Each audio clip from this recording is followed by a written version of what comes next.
Hello guys, magandang araw sa inyong lahat. Ang topic natin ngayon ay tungkol sa malunggay, tinatawag na moringa. Ito ay isang uri ng halaman na kadalasan ay ginugulay at hinahalo sa iba't ibang uri ng mga putahe. Hinahalo ito sa munggo, tinulang manok, sa dinengding at sa iba pang mga putahe na pwedeng haluan ng mga dahon-dahon. Maging ang mga bunga nito ay masarap na gulayin. Lalo na sa mga Ilocano, ito ay the best sa kanila at maging ang mga bulaklak nito. Bukod sa pagkain nito bilang isang uri ng gulay, ito ay maraming benepisyo na maibibigay sa kalusugan ng ating katawan. Mula sa ugat nito hanggang sa dulo ng kanyang mga dahon at bunga.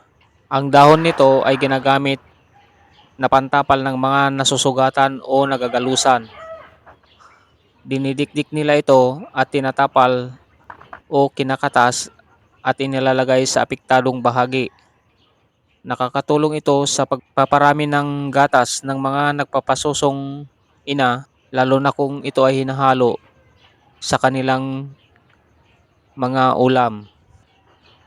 Naiibsan din nito ang pagsinok kapag uminom ng pinaglagaan ng mga dahon nito. Ang mga dahon nito ay mayaman sa calcium, iron, phosphorus, at vitamin A, B at C. Ang dahon nito ay antioxidant at nagpapalakas ng immune system. Ang dahon nito ay nakakatulong din sa mga hirap sa pagdumi kung ito ay kumakain ng dahon at bunga. Ang ugat naman nito ay may taglay na alkaloids na moringin at moringinin. At ito rin ay nakakatulong sa mga nananakit ang mga kalamnan o napasma.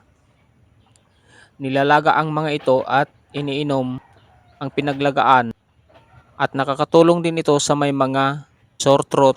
Ang ginagawa lang nila ay nagmumumog ng pinaglagaan nito at saka sa may mga hika, ito ay pinapainom ang katas ng ugat. Ang mga buto naman nito ay nakakatulong sa pagpababa ng presyon ng dugo. Ginagamit din ito na pamurga ng mga bulate. Maging ang mga may rayuma ay naiibsan kapag umiinom ng pinaglagaan ng mga buto nito. Ang mga buto nito ay nagtataglay ng langis na tinatawag na bihin oil na may taglay naman na bihinic acids. At ang mga bunga naman nito ay may taglay na protina, phosphorus, calcium at iron at mayaman sa vitamin C. Napag-alaman na ang pagkain ng bunga ay nakapagpapataas ng semen's count. Ang iba pang mga health benefits nito ay mga sumusunod. Nakakapagpapanormal ng blood sugar. Nariremedyohan ang may mga stomach disorder. Mabisang antioxidant, antibacterial at antifungal at nakakatulong sa may allergies. Nakakatulong sa pagprotekta sa atay at mata. May collagen na nagpapakinis ng balat. Nagpapahilom ng sugat ng mabilis. Anti-cancer. Tumutulong sa kalusugan ng utak. Panlaban sa mga namamaga.